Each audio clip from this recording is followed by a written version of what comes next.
قال رسول اللہ صلی اللہ علیہ وسلم الدین النصیحہ قلنا لمن یا رسول اللہ قال للہ ولکتابہ ولرسولہ ولأئمة المسلمین وعامتہم رواہ مسلم۔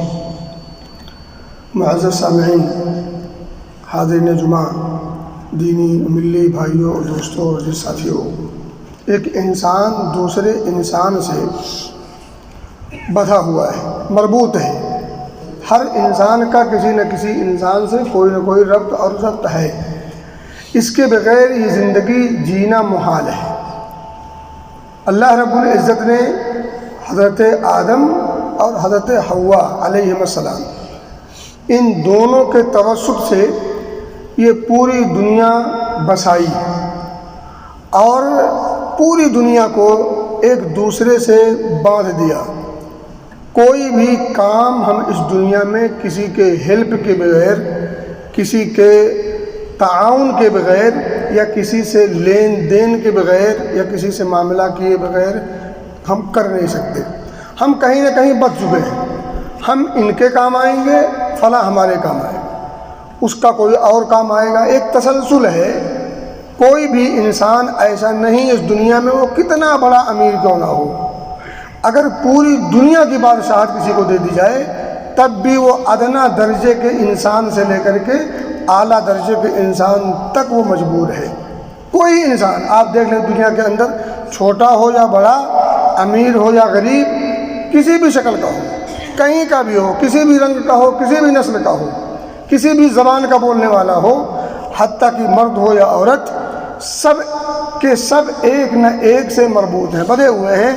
سب کا کسی نہ کسی سے کوئی تعلق ہے، اور اسی لیے آپ دیکھیں کہ ہمارا کوئی کام جب پھنستا ہے تو ہم دسیوں دروازے کھٹکھٹاتے ہیں۔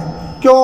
اس لیے کہ وہ کام کسی نہ کسی کے توسط سے ہوگا، کسی نہ کسی کے ہیلپ سے ہوگا، کسی نہ کسی کی مدد سے ہوگا۔ ایک انسان خود اپنے سارے کام انجام نہیں دے سکتا۔ ایک انسان پیدا ہوتا ہے ماں کے پیٹ سے، خود پیدا نہیں ہو سکتا، ماں کی ضرورت ہے اسے۔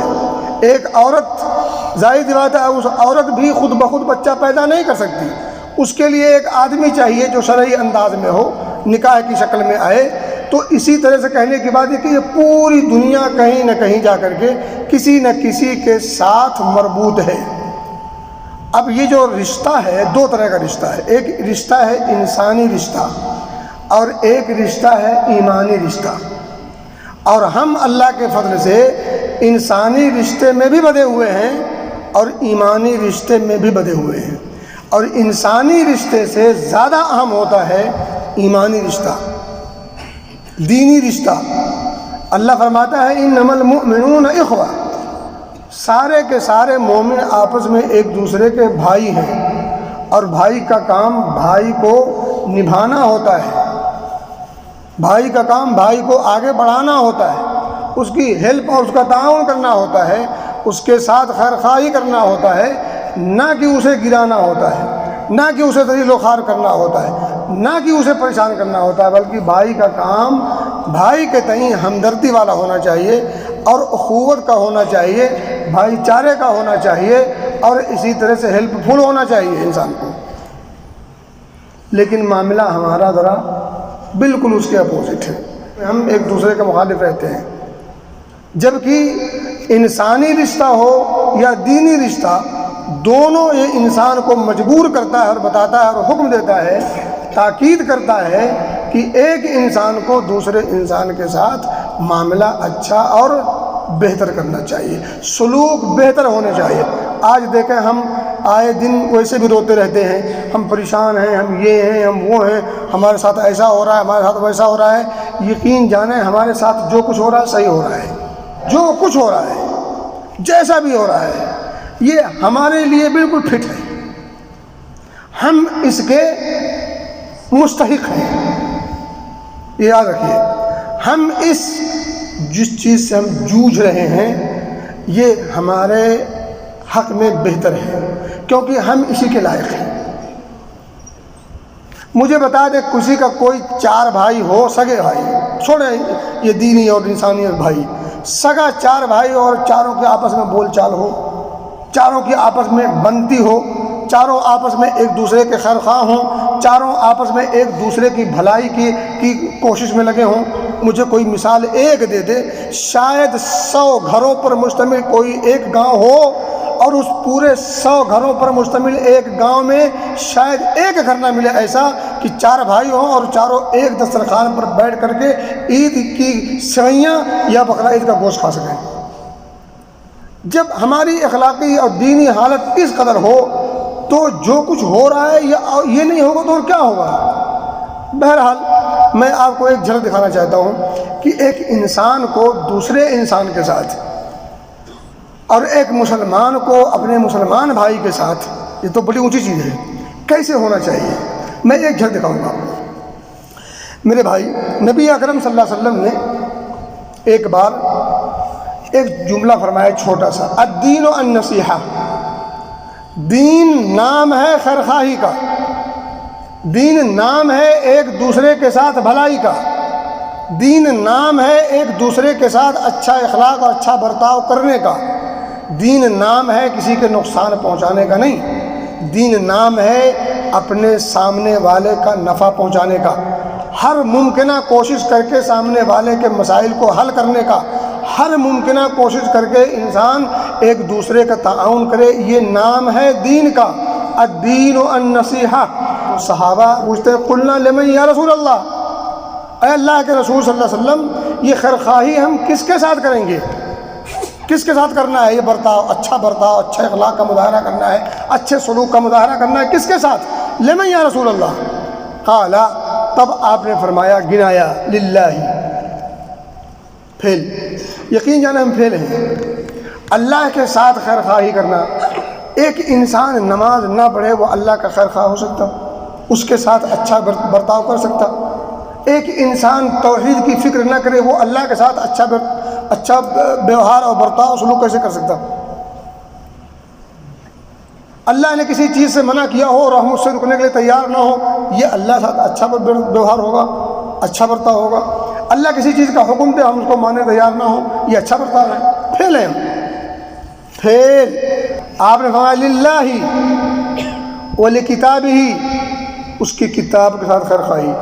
آپ مجھے بتائیں اس کی کتاب قرآن کے ساتھ ہم کس حد تک خیر خواہی کرتے ہیں؟ یہ فیصلہ کر لیں، ہم آپ مجھ سمیت ہم سب فیصلہ کر لیں، اللہ کی اس کتاب کے ساتھ ہم کتنا اپنا وقت دیتے ہیں، کتنا ٹائم ہم صرف کرتے ہیں اس کتاب کے پڑھنے میں، اس کتاب کے سمجھنے میں، اور پھر اس کتاب کے اندر تدبر اور غور و فکر کرنے میں، اور پھر ان تمام چیزوں کے کر لینے کے بعد اس پر عمل کرنے میں ہم کس حد تک اپنے آپ کو پاتے ہیں، یہ فیصلہ کرنے کی ضرورت نہیں، فیصلہ ہو چکا ہے، پھیل ہیں ہم۔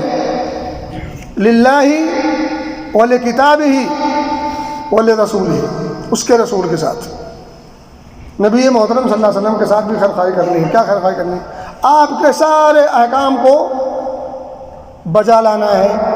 یہ بجا کب لائیں گے؟ جب پڑھیں گے سمجھیں گے تب تو، نہ ہمیں پڑھنے کی فکر ہے نہ ہمیں سمجھنے کا کوئی تعلق ہے، تو جب ہم پڑھتے بھی نہیں سمجھتے بھی نہیں، اس لیے ہم عمل بھی نہیں کرتے، خواب خرگوش مست عیش بس، اس کے علاوہ ہمیں کسی اور چیز کی فکر نہیں ہے۔ للہ ولکتابہ ولرسولہ ولأئمۃ المسلمین، مسلمانوں کے جو عمراء ہوں، جو حکمراں ہوں، جو سلاطین ہوں، یا جو رعایا کے حاکم ہوں، ان کے ساتھ بھی خیر خواہی، بغاوت نہیں کر سکتے۔ آپ ان کی سمع و طاعت کرنا آپ پر فرض و ضروری ہے، ان کی طرف سے جاری کردہ احکام و فرامین کو فالو کرنا ضروری ہے، الا یہ کہ وہ شریعت کے صریح خلاف ہو۔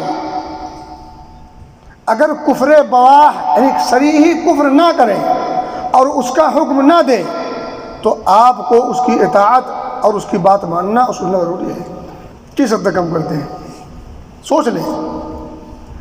وعامتہم، اور عام مسلمانوں کے ساتھ، عام مسلمانوں کے ساتھ خیر خواہی۔ اب ایک ایک کڑی اگر ہم پڑھتے جائیں تو ایک مکمل ایک مضمون ہے، مکمل ایک خطبہ ہوگا، لیکن بہرحال اگر سرسری طور پر ہم اس کو اندازہ کرتے ہیں تو نتیجہ نکلتا ہے کہ ہم اس ساری چیزوں میں پھیلے ہیں۔ تو کیا اب ہم پھیل ہی رہیں گے؟ نہیں نا، پھیل نہیں رہنا ہے۔ چلو اب تک پھیل تھے، لیکن کیا اب آئندہ بھی ہم پھیل رہے ہیں؟ نہیں. بتانے کا مقصد یہ ہے کہ جو کمیاں تھیں اللہ معاف کرے، لیکن یہ ہے کہ اب فکر کریں. یہ جن کے ساتھ خیرخواہی کرنے بتایا گیا ہے اس حدیث پاک میں، ان ہستیوں کے ساتھ یا ان چیزوں کے ساتھ، ان کتابوں کے ساتھ، ان لوگوں کے ساتھ خیرخواہی کا جذبہ جگائیں اپنے آپ میں. اور یہ یاد رکھیں اللہ رب العزت کی رضا اس کے بغیر حاصل نہیں ہو سکتی. اب میں آپ کو اسی پر ایک واقعہ سناؤں گا اور پھر اس کا نشو بتاؤں گا آپ کو. حضرت جریر بن عبداللہ رضی اللہ تعالیٰ عنہ صحابی رسول، صحیح مسلم کی روایت ہے. وہ کہتے ہیں کہ بایعت رسول اللہ صلی اللہ علیہ وسلم، میں نے نبی پاک صلی اللہ علیہ وسلم سے بیعت کی. ایک بات میں بتا دوں ان 2 جملوں میں، ہمارے ماحول اور معاشرے میں جو بیعت کا سسٹم چلتا ہے وہ صرف اور صرف دینی اور مذہبی دھونس جمانے کا ہے اور باقی کچھ نہیں ہے. اس بیعت سے کوئی تعلق نہیں ہے جو بیعت رسول اللہ صلی اللہ علیہ وسلم کیا کرتے تھے.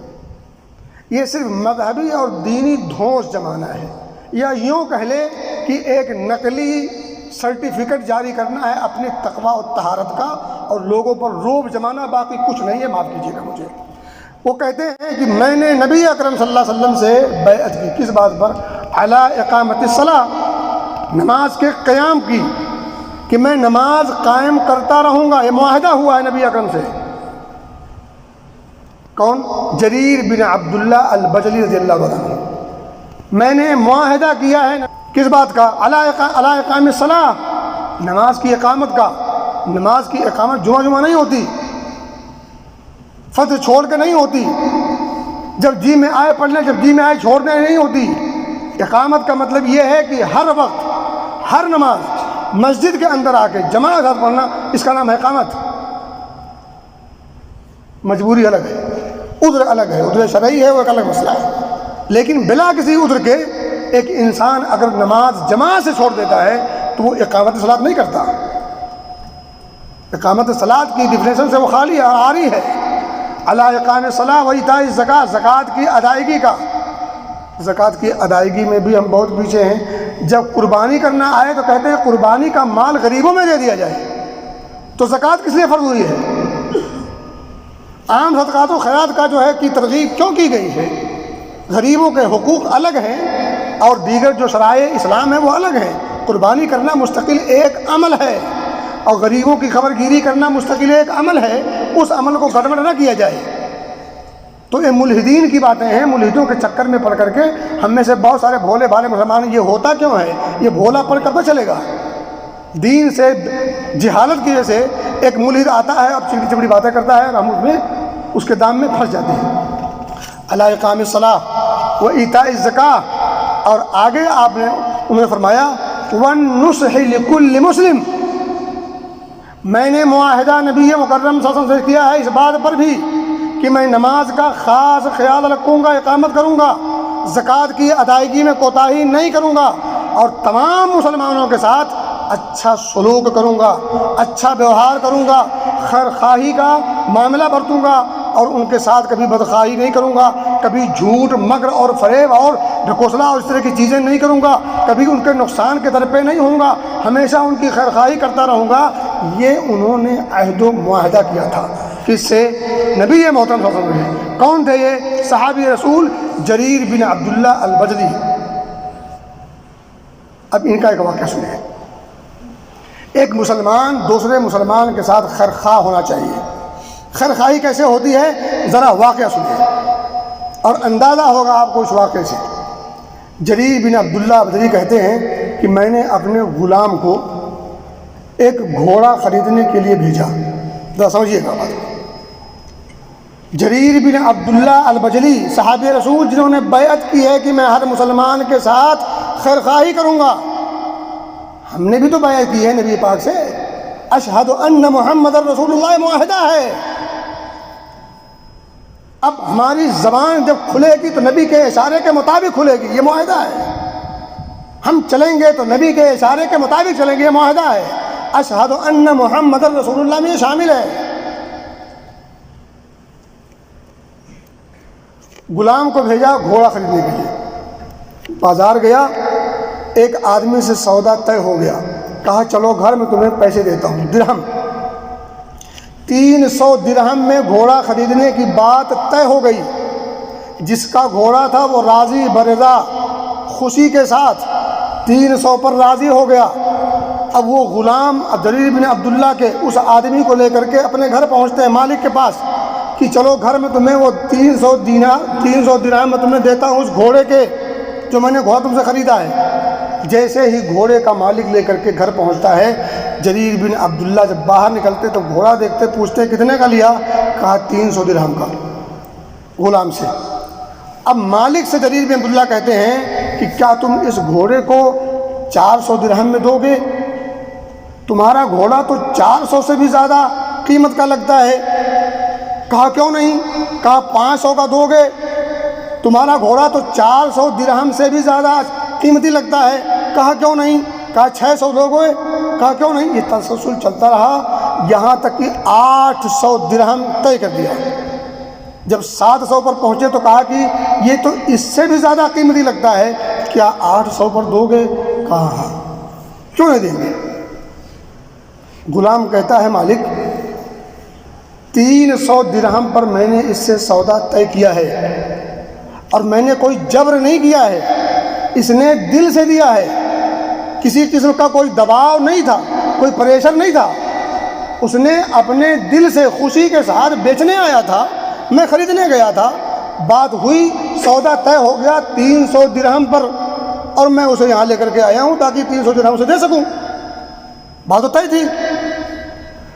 کہا بات تمہاری درست ہے، ظاہری سودے کے اور تجارت کے جو اصول ہیں اس پر یہ بات بالکل فٹ ہے، تم بھی بچا ہو وہ بھی بچا ہے، لیکن اس لیکن کے بعد سنیے اور یہی درس ہے، ابھی پورے خطبے کا نچوڑ ہے۔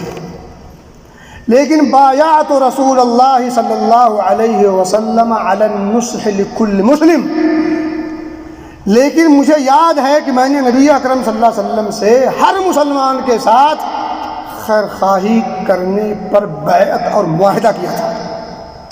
اور یہ کون سی خیر خواہی ہوگی کہ اتنا اچھے نسل کا اور اچھی قیمت والے گھوڑے کو جس کی قیمت 800 کے لائق ہو اس کو 300 میں خرید کر کے اس کا 500 کا نقصان کیا جائے، یہ بھی کوئی خیر خواہی ہے؟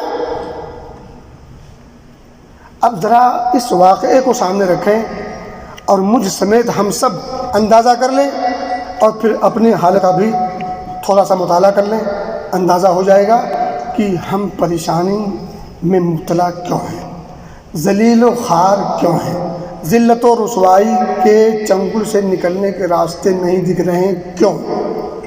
شاید اس آئینے میں وہ شکل دکھ جائے جو اس کا علاج ہو، لیکن کیا ہمارے پاس اتنا وقت ہے کہ ہم یہ ٹیلی کر سکیں، ہم ان دونوں چیزوں کا موازنہ کر سکیں، ہم اپنے ان اسلاف کے ان واقعات کو جن کا آج تصور نہیں ہے، آپ اگر کسی کو ایسے ہی کہیں کہ ایک آدمی سے میں نے 300 کی چیز خریدی تھی اور میرے ابو نے اس کو 800 دیا، کوئی مانے گا؟ پاگل ہو گیا ہے، سٹھیا گیا ہے، اس کا دماغ چل چکا ہے، اس کو رانچی بھیجو۔ لیکن جب اسی چیز کو لوٹاؤ گے، صحابہ جو نبی اکرم صلی اللہ علیہ وسلم کے ابرو کے اشارے پر ایک نہیں 1000 جان دینے کو تیار تھے دل کے ساتھ، تب اگر اس واقعے کو رکھا جائے تو کہتے ہیں ہاں بچائے، یہ کوئی نبی کا شہدائی ہی کر سکتا ہے، نبی کے شہدائی کے علاوہ کسی اور کے ہاں یہ اگر یہ بات کہی جائے، یہ قصہ سنایا جائے، یہ بات سنائی جائے تو وہ فوری طور پر بغیر کسی سوچے سمجھے کہہ دے گا کہ دماغ چل چکا ہے، کوئی پاگل ہی ہو سکتا، کوئی ذی عقل نہیں ہو سکتا۔ ہم تو رکشے والے سے بھی جو ہے بارگننگ کر لیتے ہیں، ریڑھی والے سے بھی بارگننگ کر لیتے ہیں، اور بڑے بڑے ہوٹل میں جاتے ہیں تو وہاں ٹپس بھی دیتے ہیں، ماشاءاللہ۔ یہ ہمارا اخلاق اور ہمارے اطوار اور ہماری سوچ اور ہمارے اعمال، وہاں ٹپس دیا جا رہا ہے کتنا؟ 50 ریال، اور یہاں 5 ریال کی سبزی خریدتے ہوئے تو کہتے 3 میں دہی ہو گئی، وہاں تو 3 میں، جھوٹ نہیں بول دیتے، اس کے یہاں 3 میں مل رہا تھا، بھائی وہاں کیوں نہیں لیا؟ بھائی جہاں 3 میں مل رہا تھا کیوں نہیں لیا؟ سفید جھوٹ بولتے، اور ہم لوگوں کا جھوٹ بولنا تو یہ فن ہو گیا ماشاءاللہ۔ جہاں ناچ اور گانے اور ڈانس فن ہو، فنکارے کہلاتے ہیں، تو وہاں جھوٹ کوئی عیب چیز شمار ہوگی؟ ہرگز نہیں۔ تو آج کے خطبے کا خلاصہ یہ ہے کہ ہر مسلمان دوسرے مسلمان کے ساتھ جذبہ رکھے خیرخواہی کا، بھلائی کا۔ کسی کا نقصان ہم اپنے ہاتھوں نہ پہنچائیں، کوئی ایسی حرکت نہ کریں جس سے کسی مسلمان بھائی کا کوئی نقصان ہو۔ ایک حلالے کا نقصان آپ اپنے کندھے پر نہ رکھیں۔ ہمیشہ کوشش ہو کہ ہماری ذات سے کسی کا فائدہ ہی ہو، فائدہ نہ ہو تو کم از کم نقصان تو نہ ہو، کم از کم نقصان تو نہ ہو۔ اور ہم میں سے ہر شخص جس کے پاس قلم ہے، قلم سے اپنی خود غرضی مفاد پرستی پر لگا ہوا ہے، دوسرے کا نقصان ہو چاہے لاکھوں کا نقصان ہو، کوئی فرق نہیں پڑتا۔ دوسروں کا لاکھوں کا نقصان ہو جائے اس کو فرق نہیں پڑتا، ہمارا 2 ریال کا فائدہ ہونا چاہیے۔ آپ مجھے بتائیں یہ جو کمپنی میں چوریاں ہوتی ہیں، کتنوں کا سامان 1000 ریال کا سامان 100 پہ بیچ دیتے ہیں، یہ کیا ہے؟ یہ